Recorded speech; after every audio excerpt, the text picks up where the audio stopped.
We prayed for times like this. It's been a grueling 4 years, waking up every day hoping I see that season 2 announcement. But today is that day. They finally delivered. They finally gave us Arcane Season 2. I just had a fresh rewatch of Season 1, so my expectations are high. If this is trash, I will tell y'all straight up that is trash. So look, we're right back where we left off. When Jinx gave us a 4-year cliffhanger, that's how you know she's evil. But Mel and Jace were fine, just covered in dirt, nothing a good shower can fix. But when it comes to everyone else, dead, almost dead. Now, what hurt the most is seeing Victor laid out. Jace rushed him to the lab trying to figure something out, but he noticed the hex core reacting. So he said, F it, go big or go home, let the core do its thing. Next thing we see is the funeral for Kate's mom. And I gotta give it to her, she's way stronger than I can ever be. The way she's containing her feelings deserves an award. I would have been bawling my eyes out. So now they're having a meeting with the remaining 3 members, and this guy was playing no games, and rightfully so. If I lost my legs, I'd do the same thing. He said, fuck trying to make peace. We're sending armies down there, armed with hex tech. Shorty right here agrees with that, but Mel and Kate was like, nah. For one, the amount of innocents that would be killed is ridiculous. And 2, nigga, they got a Jinx. With Silco's death, the undercity is divided. If we do your plan, we'll risk them uniting under her. We'll put a bounty on her head, a reward too big to be ignored. Now, I understand both sides, but I'm with Blondie on this one. We can't just walk downstairs and put up wanted posters. I don't think anyone down there can handle a healthy Jinx anyway. Maybe Ekko, but we all know he's not doing that. So they met in the middle. We'll send enforcers, but no hex tech. So later on we see Kate talking to her pops when he gives her the family key. Now it's her responsibility to keep up the family legacy. Yo, we're 10 minutes in and she gotta deal with all this. Grieving over her mother. Now she has to keep up the family legacy. Also has to worry about the war that's about to start. And I don't know how she's gonna keep up this thing with Vi. They have a little connection going on, a little spark. But there's no way Kate doesn't want to murk Jinx now. But to my surprise, Vi finally understands. Powder is no more. That is Jinx in there. She insists on handling this herself as long as Jace fixes those gauntlets. But Kate shut that down real quick. Told her about the enforcers going down and she's gonna be on the front lines. Said, look, you can help, but you gotta put on the badge. What? Yeah, we ain't going that far. We don't fuck with you that much. I thought you were on our side. Huh?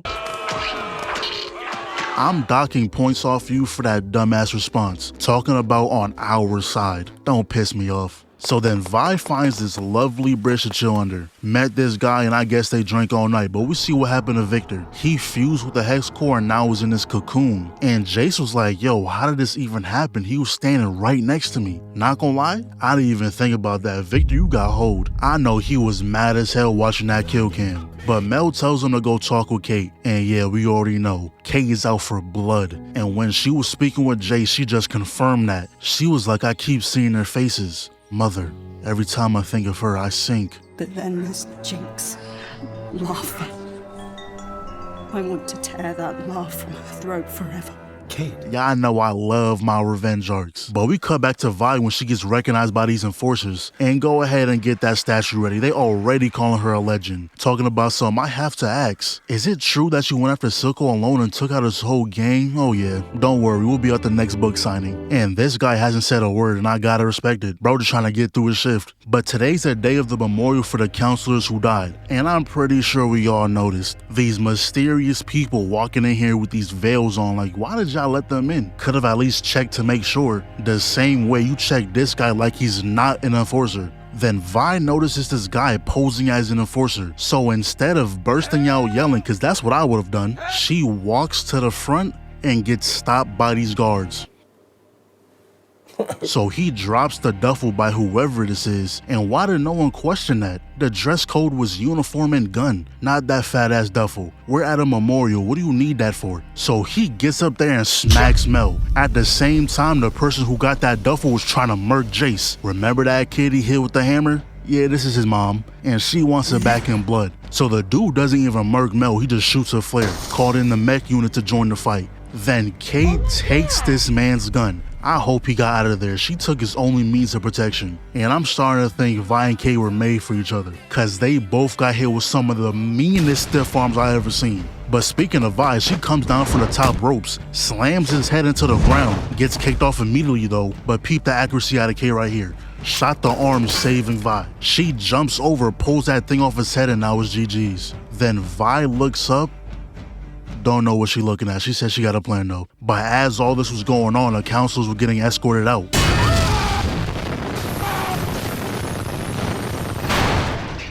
Well, never mind. Then Shorty got dragged out the car, but this dude peeps the axe and said, I bet. Done cracked the ankles, did a whopping 7 damage. That was all he had though, he was cooked. Until Loris pulled up and had Kate with the supporting fire. Meanwhile, Jace is fighting for his life. Bitch, get off me.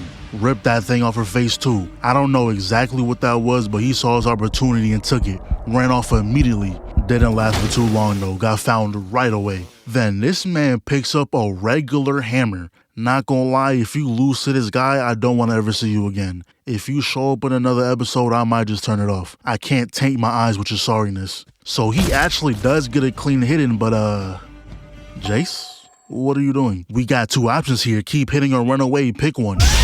Wow. Not gonna lie, that's her fault. Then she stands over him saying this is for her son. Hey yo, fuck your son. Huh? So that's what Vi was looking at Jace's lab. But yeah, that's one problem down, but we still gotta handle this behemoth over here. Vi was trying to shoot the hammer again, but she didn't know how to reload. Luckily, Jace was here. Y'all know who just pulled up, the Wakandian queen. And she took care of old girl too. I guess she tried to run, but ran into Ambessa. I changed my mind, this might be my favorite character. It's between her and Vander for my #1 spot. But afterwards, Vi was talking to Kate, and she said, look, you need to try and call off that invasion. Y'all was getting your ass beat in your own turf. What makes you think you can win the away game? So we see her later on using the family key, and this was just a USB of infinite information. But we see flashes of Jace getting back in the lab, so yeah, we know we better get active. And you know it's bad when the counselors are hiding in dungeons to have a meeting. But they were saying there must have been someone up here who helped all those things make it to the memorial. We aren't prepared for a full-scale invasion. The Undercity's attack proved that. Who lets you and your bitch ass up? I'm leading a strike team in the zone with 3 objectives. Locate Jinx, dismantle Shimmer, and kill any bastards to lure to Silco. But we can't forget about the new toys we got. Shorty got 3 scopes, that's kinda hard. Oh, and we got a vibe. I hate that look though, not gonna lie. Please don't put this on ever again, I beg. But then we see this guy from the first season. I don't know why he's trying to fight wolves, but that's all they show us. Anyways, what we see next is how Jinx is dealing with Silco's death. Just how when Vi left her that day, the powder we knew died. And with Silco's death, Jinx kinda died along with him. And at the start of these episodes, they be having these fire music videos, but yeah, pretty much they're showing how when Silco died, the other leaders have been fighting to become the new top dog. Meanwhile, Jinx doesn't give a damn about anything that's going on. Mel sent out the wanted posters and everything. And you can't tell me this ain't a fire shot right here. Her walking in between the gang wars, now one thing you gotta give Arcane, whether you like the show or not. This has some of the best visuals, hands down. Now with all this going on, we see this little girl running from these gang members. And I know I'm not the only one who thought Jinx was gonna catch her on some cool shit or dodge it or something. But nah, she just got clocked. But when the hood came off, look at the fear. It's you, face ass. Yeah, go ahead and add him to the kill streak. Then she started talking about some randomness and me and you both, kid. What is she yapping about? But she follows Jinx anyway, but now we see what one of the leaders are doing, trying to invade the rival base. And I kid you not, this guy literally called himself a grunt. Yeah, we know you not making it far. You just bestowed upon yourself a title that guarantees death. But they get there and see the place already got smoked out. So he sent some lackey in there, and this must have been Scarecrow's work. Fear Toxin is the only thing I know that does stuff like that. But now they're having a little meeting, and Sevika is the only smart one here. She's like, yo, Y'all fighting each other is exactly what Topside wants. Put this petty beef aside and join forces. But of course, these idiots can't see the bigger picture, but Raccoon over here said, you know what? Let's just give Jinx in. That's all they want. Even told Sevika he'll make her a new arm if he joins him. She refused though, she don't give away her people. But she heads to the office, runs into Jinx, and she ain't forget how Jinx had her looking. Firmly grabs that bottle, she didn't care what it was, something was getting cracked on the skull. But when Jinx started talking about Sugo, she chilled out. Had a little bonding moment right here. To be honest, I didn't like Sevika at first. Betraying Vander was crazy, but she kinda grew on me. She is never fully loyal to a single person, but she will always be loyal to the cause. All she wants is her city to be treated fairly, and to a degree, I gotta respect that. And they must have really hit it off, cause Jinx went out her way to fix her a new arm. But that's when the place gets gassed. And turns out it was Vi and them doing this. Not gonna lie, Vi, this is insane. She really teamed up with her oppressors and gassed her neighborhood. Now, Jinx does escape but immediately gets socked. And we already knew it was going to be this nasty raccoon behind this. And he was like, wow, I never thought I'd see you cry. Wonder if Silco even saw that. He did. Once when he met me and when I killed him. The cavalry has arrived. But look at Jinx though, peep the slide cancel into the supply drop. And you know Sevika gotta hit that cape throw every chance she gets. But hold up, weave. Then she gets a random assist and this is so unfortunate. I understand, bro. You thought it was a bomb. Nothing you could have done. And she's standing over there so innocent, like she's not an accomplice to a murder. But back to Sevika, she blocks his attacks, dodges the left, barely ducks the overhead, and that's when Jinx tells her how to use that arm. Got her gambling mid-box. Got a drop on this Jackson nigga. He from Tennessee, I had a duck. She be and you're not fooling anyone. Take that shit off your head, you mutt. Nobody is believing you are naturally growing blonde hair. Take that toupee off now. So he runs in. Sevika straight up rips his arm out, follows up with the right. And I don't even know how Jinx fit all these gimmicks in this arm. Like, was that a final flash? Had to been, that's why he survived. So she smoked the area, runs through with this crazy uppercut. He comes back down and well, why don't you look at that? A jackpot. We don't even see what happened, we only see the aftermath. That dude got mauled. But afterwards, Sevika was like, you got that look in your eye again. What are you planning? To finish what's left of my family.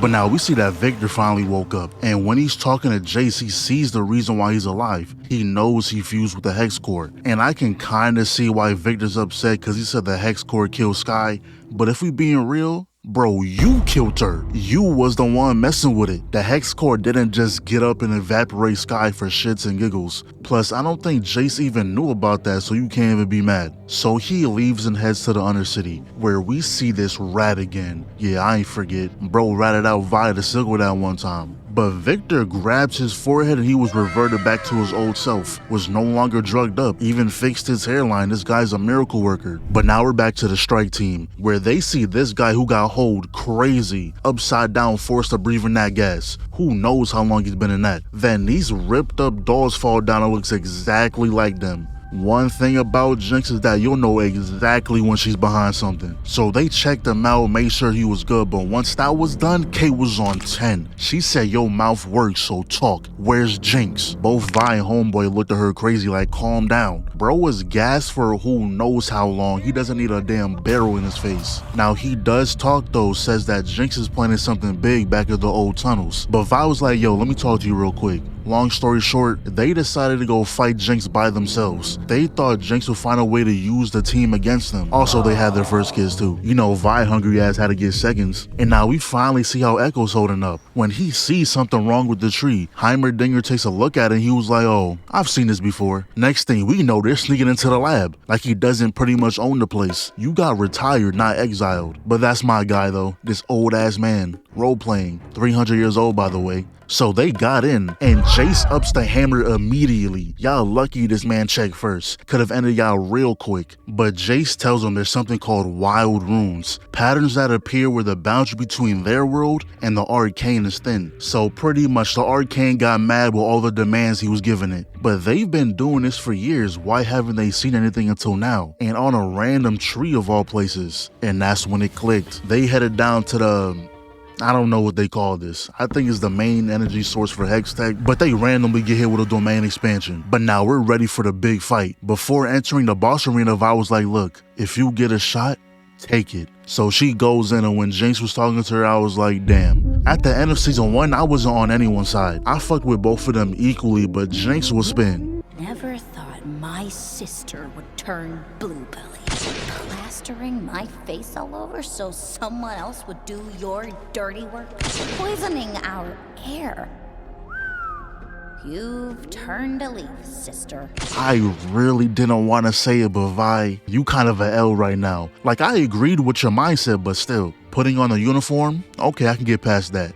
Gassing your neighborhood, though, is nuts. Kate really got you wrapped around the finger. I hate to say it, but as of right now, at least until you get your act together, I can't rep Team Vi. Then stop me. If you think Jinx is dumb enough to believe you came here alone, you're crazy. Position revealed. Sevika, go handle my light work. Now, excellent environmental use out of Vi. She hits it over, spin move, and that's a wallpaper. Vi grabs the gun, rips it in half, that's a wallpaper. Now, with all this going on, for whatever reason, Jace decides to touch the wild rune. Not gonna lie, you just hold everyone. Not just the 3 of y'all either, you done glitched to other games too. Kate's gun done messed up, leading into all 5 fingers gripping the face. If I was her, don't let me find out Jace is responsible. This moment never needed to happen. My face didn't need to be palmed. Vi also got hold, and Jinx really pulled out a RPG. Now she was trying to confirm that kill. And look what she does after.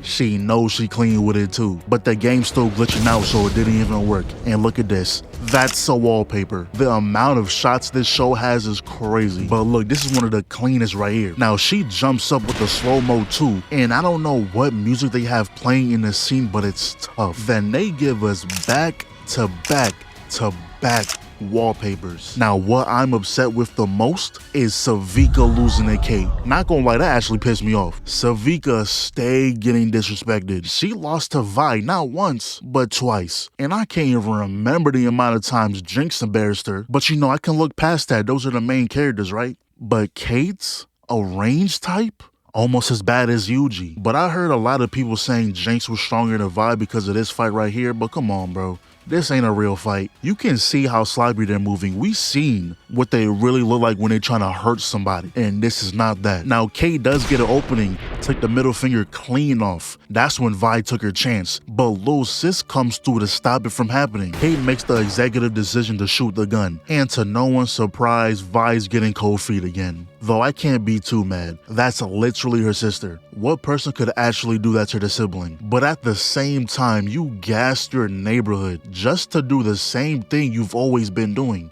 You get to Jinx, then you let her off again. And I get that Isha was there, but still, remember what you said to Jace that one time? Yeah, one dead kid? There's hundreds more where he came from, thanks to— And even so, it wouldn't have to go that far. Just pull her off. But this is the moment where I said, you know what? It's fuck Kate. Vi's telling her she was tripping, you could have shot the kid. And she responds with this. I keep telling myself that you're different, but you're not. It's her blood in your veins.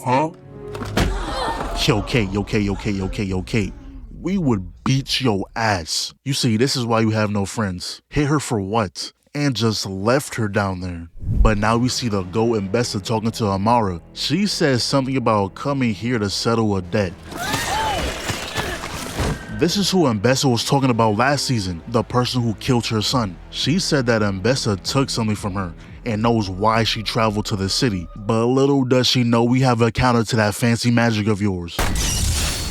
Get your punk ass off me. But she says that her death doesn't mean anything, so that means there's a whole group of whoever these people are. But this lady wasn't just some nobody. She's pretty well known, so they gotta come up with a plan to cover this up. Dude right here wanted to involve Mel, but Ambessa not going to put that kind of risk on her daughter. But that one counselor, the blondie, oh, that's easy pickings. And we see he was getting some type of shimmer treatment done to his legs when Ambessa comes through, and this man had the audacity to utter Mel's name in her presence. Even the slightest disrespect on her family is not gonna slide. And he has no choice but to take that. Doesn't matter if his legs worked or not. Not a single soul in this city can beat this woman in an actual fight. but even after getting embarrassed, they still gotta talk business. She tells him to rally every house with influence. Now we see Mel having a sneaky convo with Lest, the lady who was just with Blondie, and with those ears of hers, she heard everything they were talking about. They're planning on setting up some big announcement with all the big names in attendance, aiming to put Blondie in power. So she goes back to her spot talking with Homegirl. They did some digging and found out there's a lot of misinformation about her brother's death. Also, whoever did it stripped Ambessa of most of her holdings. Then we see them again a couple hours later when Homegirl starts acting strange. Yeah, Mel got took. I think Homegirl died. Not gonna lie, y'all had no reason to do her like that. But that big announcement they were talking about is now. The first thing she does is cap her way out of being Amara's killer. Said that it was assassins from the undercity who done it. And that was a smart play. She reminded everyone who the enemy was. She says they need a general to lead.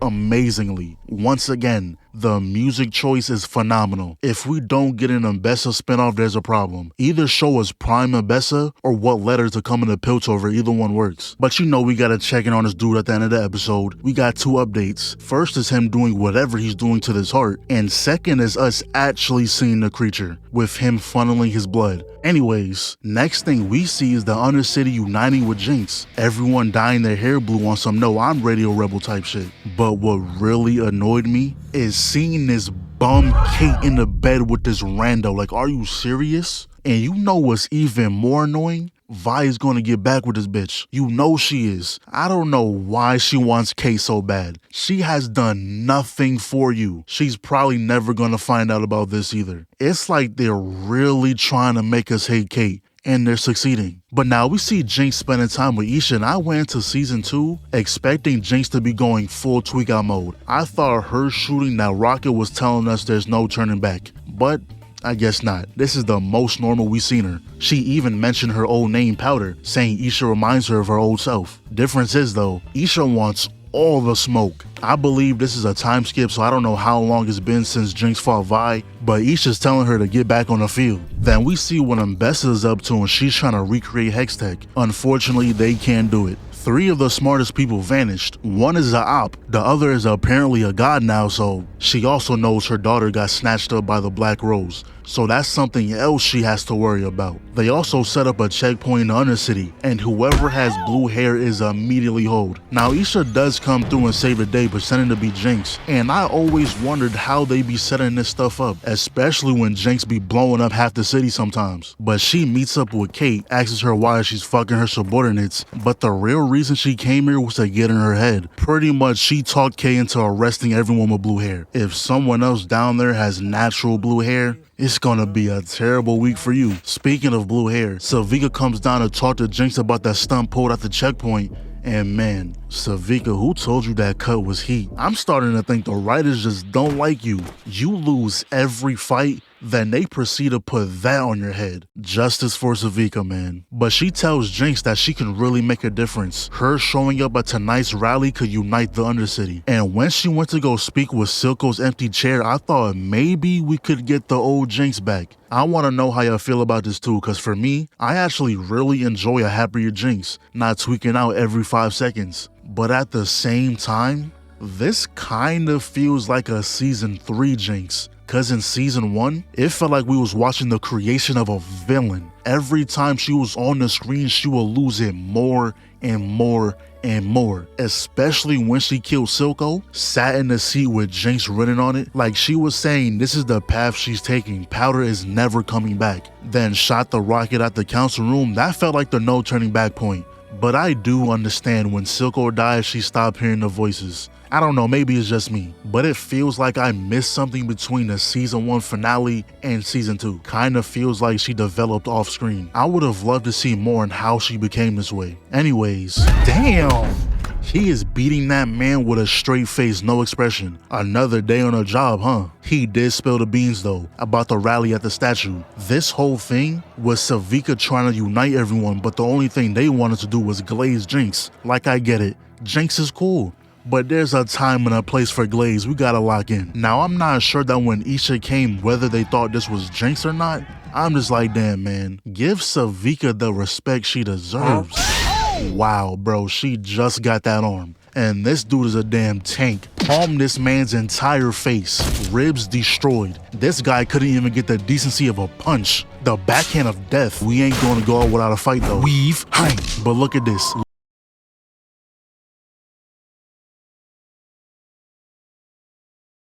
Expected much, but the heart is what counts. Now, this is where the doctor finally plays his trump card. He didn't cut his hand like that for no reason. He's awakening the beast. Meanwhile, Jinx was looking for Isha, and somehow no one got Sevika. What? You telling me this juggernaut ran through everyone just to stand there? Sevika should have been the first one on your list. This disrespect is getting out of hand. But she tells Jinx that they took everyone, including Isha. That's when we see her hearing voices again. But she doesn't crash. We got something else in mind. A little mission. In and out. Ha! It's me, your Vi. So they get through and look at this ugly ass nigga.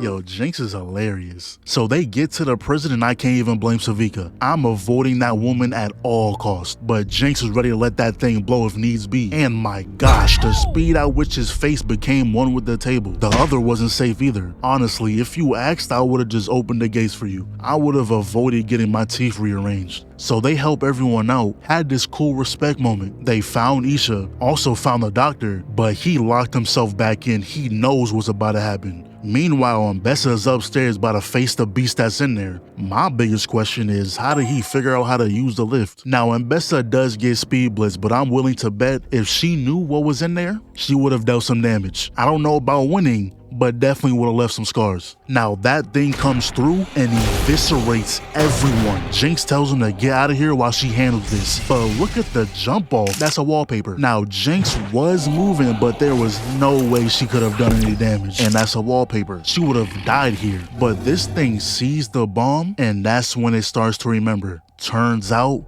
this is Vander. And to the guy who spoiled me in the comments, now, what we see next is what probably pissed me off the most this season. We finally see Pit Fighter Vi, but you know what they do? Gave us a 2-minute mixtape. Oh my god, bro. Oh, hell no, man. What the fuck, man? Get your ass. Bro, you don't understand how mad I was. When I seen this in the trailer, I was hype. Black hair Vi, oh yeah, that arc about to be crazy. But no. Might as well left it out the trailer if he was gonna throw it away like that. This alone could have been an entire episode by itself, but whatever. So she wakes up to Jinx just chilling in her room, was on 10 immediately, but she tells her about the whole Vander situation, so they pull up to where he's staying at, and we see this painting of Jinx. The people see her as the next Vander, the next protector. So they go into the tunnel and Jinx was like, you know, she used to be pretty cool before I beat her ass. You wouldn't last 1 second. They started fighting, but you know Lil Shaw gonna ride for Jinx at all times. Damn, Vi, smacked the life out of her. Anyways, turns out Vander didn't just wander into some random tunnel. This was a place that him and Silco used to hang at, cause they found this note that pretty much was Vander apologizing for beating Silco's ass that one time, and how he was wrong for putting the blame solely on him. So if Silco actually found that note, everything might have been different. They might have been one big happy family. But Vander finally makes his presence known. He runs up and Jinx was like, no, don't hurt him. Huh? What? His big ass can take a hit. Look at these shots though. Beautiful scenes right here. Now Jinx says, look Vi, you gotta believe me. That's Vander in there. So she puts her guard down. Vander! Then we see young Vander chilling with Silco and Felicia, and Silco with long hair just looks wrong. Or he might just look too nice, something here is not right. But Shorty out of the blue just says she's pregnant. I've always liked the name Violet.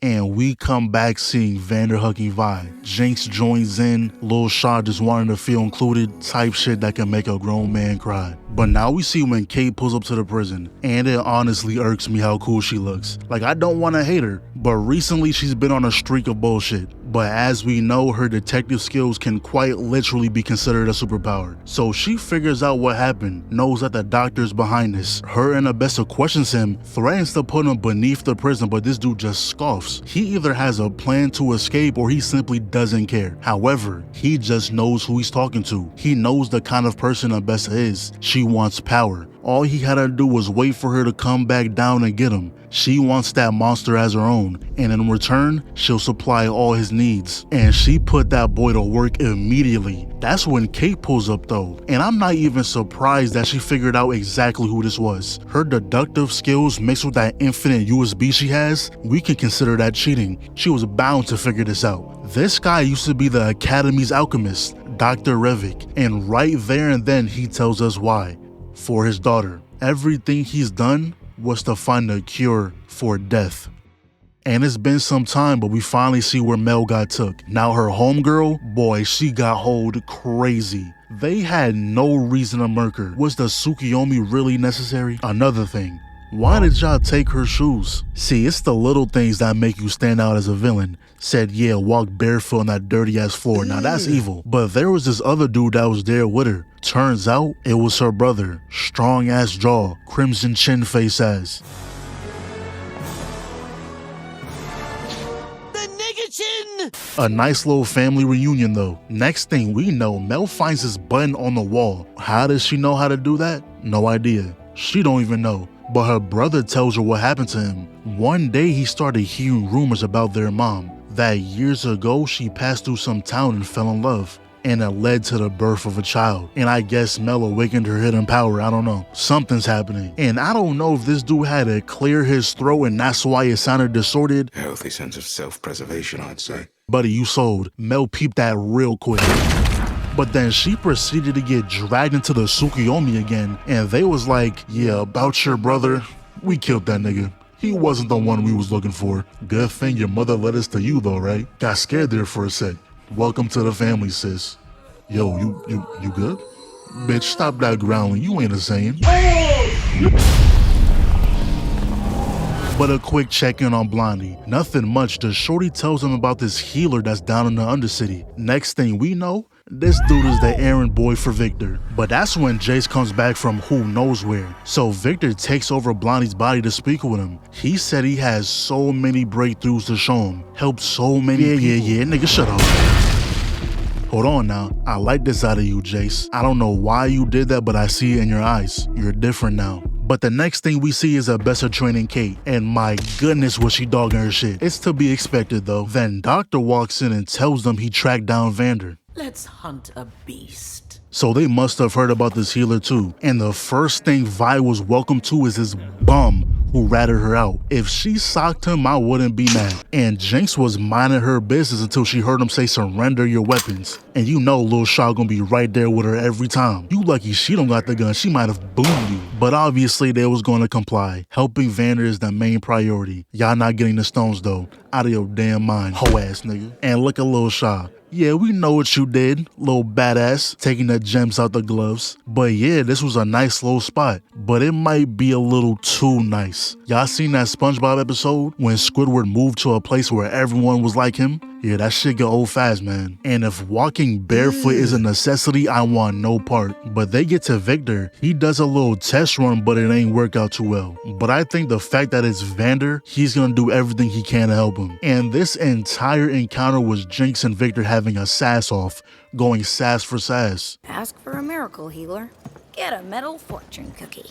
However, I have one condition. Looks like you got a couple. You have much to offer this commune. Powder. So they give us this time lapse of Victor trying to help him. And I don't know if that's supposed to be a peach, but that looks delicious. But Victor actually gets through and man, this was my guy. This is a beautiful scene right here. Once again, they don't miss with the song choices. And not gonna lie, I didn't think Vi and Jinx had a dad this whole time. I thought he was a deadbeat or something. If I was him, I'd low-key be mad y'all call him Vander dad. You can call him uncle or something, but damn, you gotta call him dad? You forgot about me already? I was in your life, little nigga. But anyways, they had a little chat later, and Vi was like, what if we stayed? Helped them out. You know, this is a very interesting family. Y'all was trying to kill each other 2 months ago, and look at y'all now, bonding. Kinda. But this happiness not gonna last forever. When there's something Ambessa wants, she gonna get it. And the only reason this place didn't get eviscerated is cause Doctor says the boss here was a former pupil of his, but she's only giving him today. By nightfall, she's gonna be right back at the doorstep. So Doctor arrives and he doesn't even greet the man. The first thing he says is that he's falling off. He said that power of his isn't infinite, diminishing with every use. Long story short, Victor said Vander is no monster, and he will not sacrifice his humanity for the Doctor's cause. Now fuck off. And Vi just so happened to be passing by. Might as well follow him. And look who it is. Yo, Vi. Damn, bro, fight back. Goodness. I don't know if I should be impressed that you ate all that or disappointed that Kate did no damage, even after training. And Sevika lost to her, by the way. Kate tells her about the beast they're hunting, and Vi tells her about trying to save her dad. Next thing we know, Kate's taking her in. But I'm 99% sure this is their plan.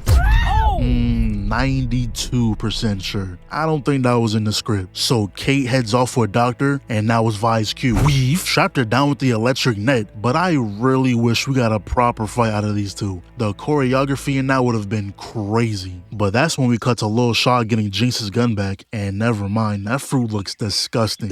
Why is it blue? But this is when Jinx was telling Isha how she impacted her life. Once she was in it, it was like putting on glasses. But that's when they see K and Doctor, and she was ready to blow them down. But we know what team K's playing for right now. I thought we was good until this mammoth pulled up. But Jinx went ahead and tagged herself in. And the way they made Jinx speed look is fire. Leaps forward, dodges the punch, dodges the elbow, escapes the lunge, hit a spin move on that boy, lands a Makiri counter, Shadow Sekiro, and she was just playing with him at this point, smiling while dodging. But there's a reason why Edna said no capes. That long hair just holds you.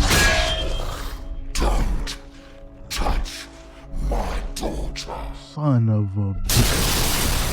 One tap that man. And out of the blue, Jace makes his appearance. And now that boy's hearing voices, seeing things, tweaking out crazy. A body is guaranteed to get caught tonight.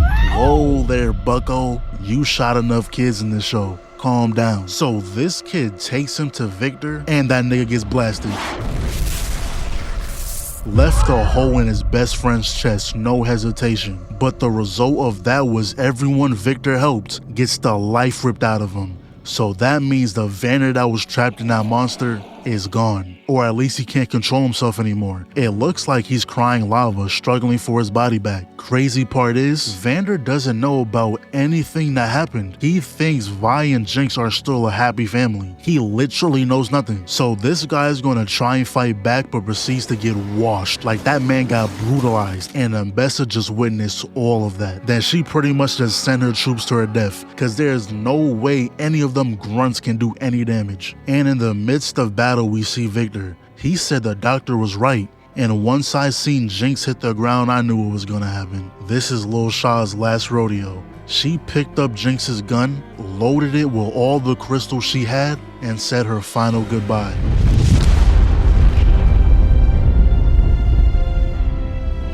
Not gonna lie, they didn't have to kill her, especially when after this point, she is never mentioned again, like she never existed. Also, they never tell us anything about her, which kinda sucks. I personally like Isha. I know she kinda came out of nowhere. She quite literally fell out of the sky, but she was cool to me. Now I do think she needed way more screen time to really show us how she changed Jinx, to build that audience attachment to her character, but for what she was, that's my dog. Now we finally made it to episode 7. This was probably the episode I seen hyped the most. They're showing what happened to these three when Jace touched the wild rune. So Ekko switched bodies with an alternate version of himself, a timeline where half the bad things that happened in the original never occurred. Even Silco and Vander's dream of Zaun came true, hence why Jinx is the complete opposite of what we're used to. It took him a minute to adjust and realize what happened, but first off, keep this style. If I see you swipe your hair back to that side, we gonna have a problem. We don't need the Killmonger anymore. Second of all, Milo, get your punk ass off my screen. I don't care what timeline it is, you not gonna have my respect. Anyways, Heimerdinger pulls up, and we find out this man was chilling in his timeline for like 3 years. And when I say he was chilling, I'm dead ass. He's just been living life, accomplishing things in his world. Hextech wasn't invented here, so it's not like he could figure out a way back home. So Powder comes out telling Ekko she's going to see Vi. And turns out, Vi actually died in his timeline. Y'all remember in my first Arcane vid, when the rocks exploded and I was like, damn, I thought Vi died right here? Yeah, that's exactly how she went out. Where am I? Did you bring me here? The fuck? And that's when he realizes where he's at. A timeline where Piltover is no more. So now Ekko goes back to the place where they found the magic rocks to begin with, and luckily got his hands on some scraps. Meanwhile... Oh, nigga! So now Ekko's talking with Heimerdinger about recreating the anomaly that brought him here by using the scraps he got, and you can tell he feels bad about the way he was treating Powder. So later on, they fill in on what they're trying to make, but they don't tell her the reason though. So after a cool mixtape of trial and error, they finally get it to work. So he pulls a lever a couple times and eventually figured out it was a time loop. They was like, yeah, let's see how far you can go. The limit is 4 seconds. You're sure? What were the indicators, my boy? Bro, you died. But now they got a party to attend to, but Heimerdinger said he'll stay back. He might have a way to boost the machine. Fuck. Damn.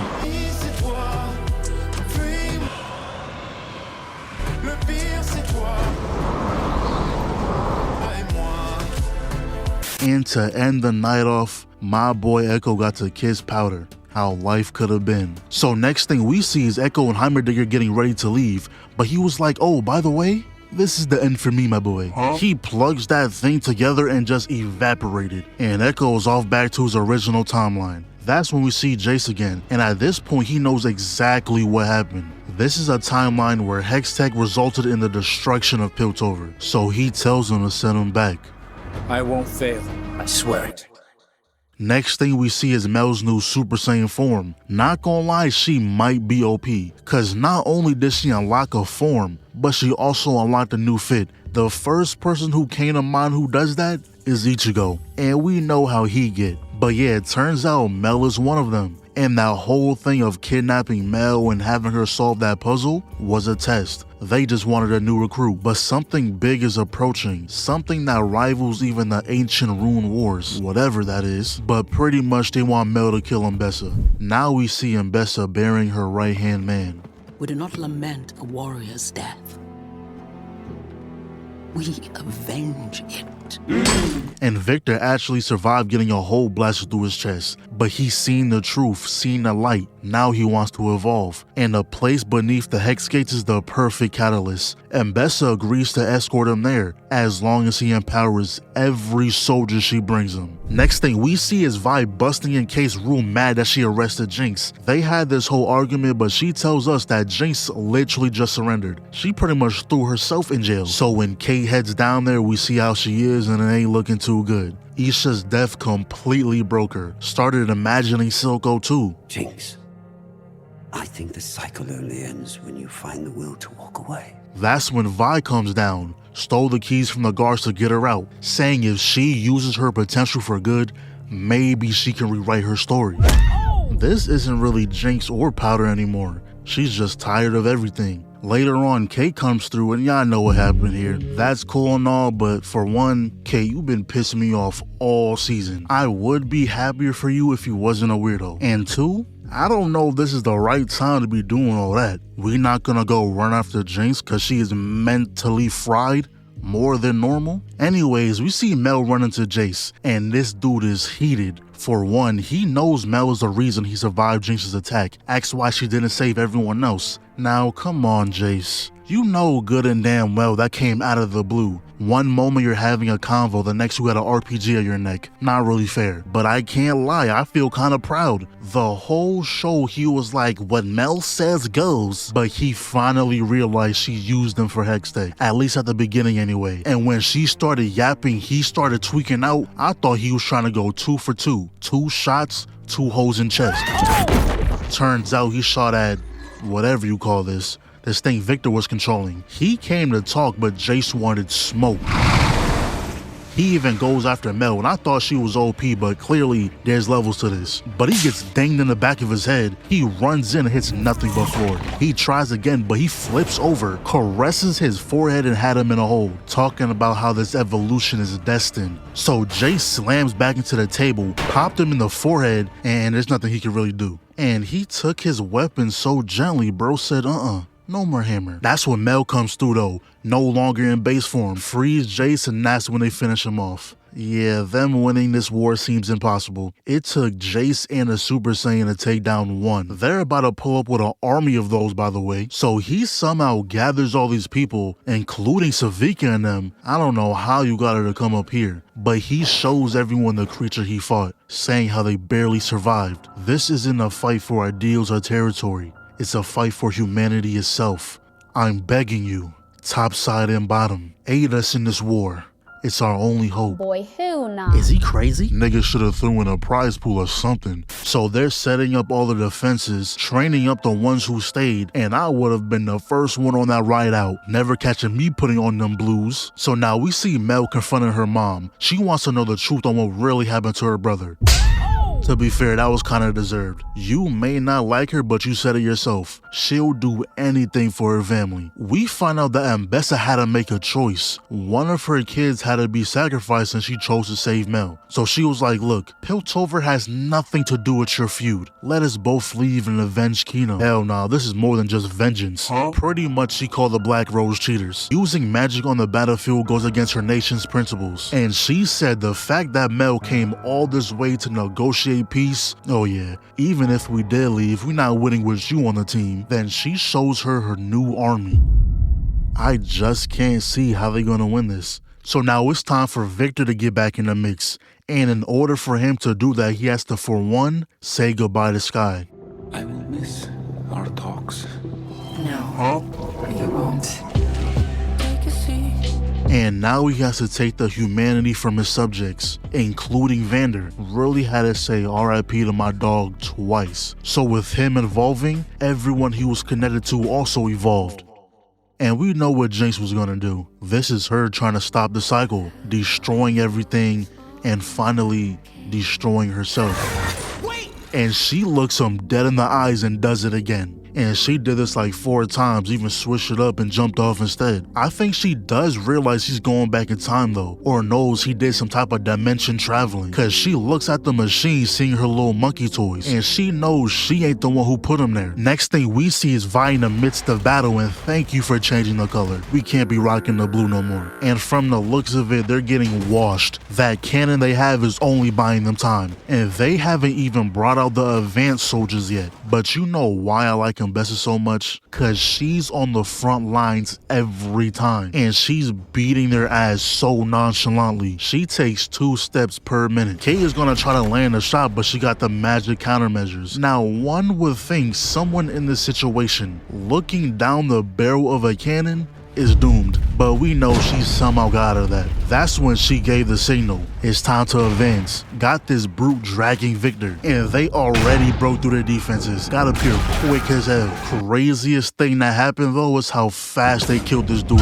To be honest, I didn't really care about him, but I thought his rank was at least higher than background character. He got killed off like he was on random, but I do wish though we got more fight scenes like season 1. This season was lacking in that area. It felt like Vi did absolutely nothing. So we see Kate again getting ready to flank their sides. They threw the gas, ran in, and not gonna lie, Kate was moving. Peep the spin move, that was nice. The main goal though was to blow up Victor's cocoon. The first guy who was on the job died, but this dude, I don't even know bro's name. Didn't say a single word the whole season, but he never fails to perform. Kate at it again though. Over the back kick, press triangle, he's now your hostage. That's another one down. And look at the supporting fire, excellent work. He makes it there, plants the bomb, tells Kate to take cover, but her nail got stuck. Then they get knocked out. So she wakes up and look at this entrance. Bro, where are the edits? I haven't seen enough Ambessa edits. I see a Jinx one every 5 scrolls. Let me see some Ambessa love.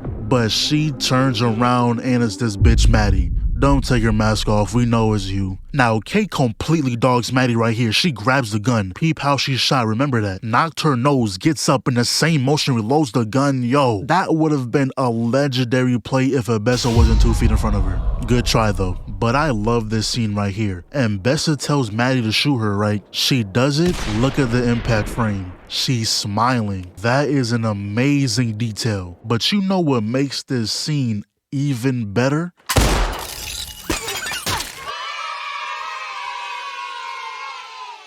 Shout out Mel with the... But lo and behold, it was a decoy. While all that was going on, Jace is down below shutting down the hex gates when he gets a surprise visitor, Victor himself. It's funny how he sees this crazy form and doesn't bat an eye, proceeds to have a normal convo like this man doesn't look like he's straight out of a fanfic, and all that work Jace did disconnecting the gates was for nothing. Victor simply just plugged them back in. But we're back on the surface and not gonna lie, it might be GG's. If you get grabbed by these creatures, you immediately lose. But Ambessa took this chance to set up a square. Said, is we boxing or what? Oh! Shut up and fight! Hold on, let me shiesty up real quick. She blocks Kate's attack, same time blocking Mel's, connects with a heel kick, and Mel's main job is being a nuisance. Weave your ass back. Come on, Mel, you know you don't belong this close. Slip, slap the arm down, back of the knee, smacked you just to let you know she don't respect you. Come here, I said fix your face. Weave, duck, next. Come on, Mel, you know your ass. Now, Kate is no problem. We're gonna wash her every time. But she did notice what those crystals were doing. So she pulls a knife out her stomach and sliced the crystals off her. My smile instantly faded. So Mel calls forth the black rose and that was clean. The transition, I mean, not Mel. In fact, that was quite pussy of you. Cause she killed your mom, then you kill her. I mean, I guess. But those creatures swiftly made their way to vying them, with Warwick on the front lines. Now, Jinx gets his attention, and he didn't take too kindly of her messing up his entrance. That's when Ekko swoops in, grabs Vi, and what is this dude doing? Bro, did you forget your job? But Vi saves her while Ekko is doing unnecessary twirls. Man, you and Miles really are alike. Then Ekko makes the executive decision to crash them into a building. So Vi wakes up, gets to Jinx, and we got another back-to-back scene. Love to see it. But he doesn't. And he picks up Vi like she's a baby. Meanwhile, Jace is chasing after Victor, and whatever they did is affecting the other games. Jinx hits him point blank with a rocket, but that did absolutely nothing. Vi tags herself back in though, straight airballing. Oh, what's up, guys? And Victor is now trying to annihilate this man. He's done talking. So they get to the top, and this is when he just takes everybody, including Vi and Jinx. They took away their MC buffs and gave it to Ekko, because I don't know why he didn't get grabbed. So then Victor shows Jace how he sees life, saying he knows their minds. They want better lives. But emotion clashes with reason and yada yada yada. Ekko's here. That's a wallpaper. Tap 3 on the neck. Gets to Victor but got snuck. Not a problem, no. I understand it now. Excuse me. Parkour on their head tops. Rewind. Now he does get caught here, and when he tried to rewind, I thought it was reps. But nah, we got a world to save. Crank that thing up. Just popped his ult. Now keep in mind, Victor doesn't have a single interaction with Ekko, so this random guy flawlessly evaded everything thrown at him and proceeded to chuck something that seemed impossible. Imagine getting smacked with time itself. They don't call him the boy savior for nothing. So doing that allowed Jace to speak with Victor, and he was like, damn, I just want my bro back. and he sees everything Jay's seen in that alternate timeline, including the fact that the guy he was following, the same guy who saved him and his mother, turned out to be a version of Victor. And in all the timelines, all the possibilities, Jace was the only one who can save him. So I guess they decided to die together? Damn. Now I'ma keep it a buck. This last scene I'm not the biggest fan of. So Jinx sees that the platform Vi is on is gonna break. She tells her to move cause duh, but you know what she does. She sits there and starts crying over Vander. Like, I don't want to dismiss your feelings, but come on, dude. At least get off the broken ledge. Let's cry when we're safe. So you know what happens? This thing wakes up. How?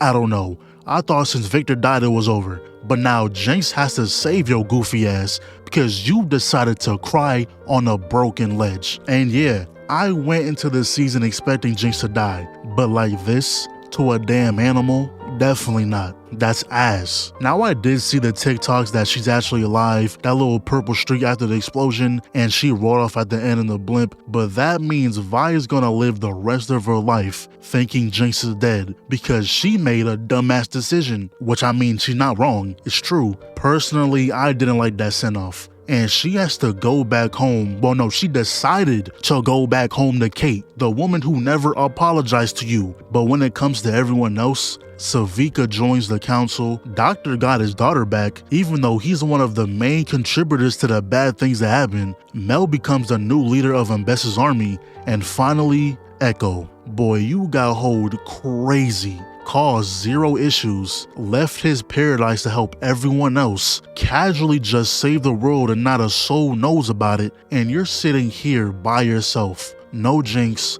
no powder, no nothing. Just alone. Damn. But let's go ahead and give them a round of applause. I'm kinda mixed on how I'm feeling, cause on one hand the pacing was kinda weird, and I hate that it was cause all it took was maybe a few more episodes. But on the other hand, I kinda like how the plot never paused, like no dialogue was wasted, everything said had a purpose. But doing that makes it harder to build attachment to characters. Like with Isha, right? That's my dog, Lil Sha. Her sacrifice scene was fire, the music, the art, everything was great. But I didn't feel how I think I was supposed to feel. Does that make sense? For stuff like that, that's when slower pacing would benefit. But what would I rate both seasons? Season 1 is easily a 10 out of 10. Season 2, I would give it like a 7 out of 10. Had some kinks, but I still enjoyed it. Overall score, I'd probably give it a 9 out of 10 for both seasons combined. One of the best animated shows of all time. But where is my dog Heimerdinger? He just poofed away and no one cares?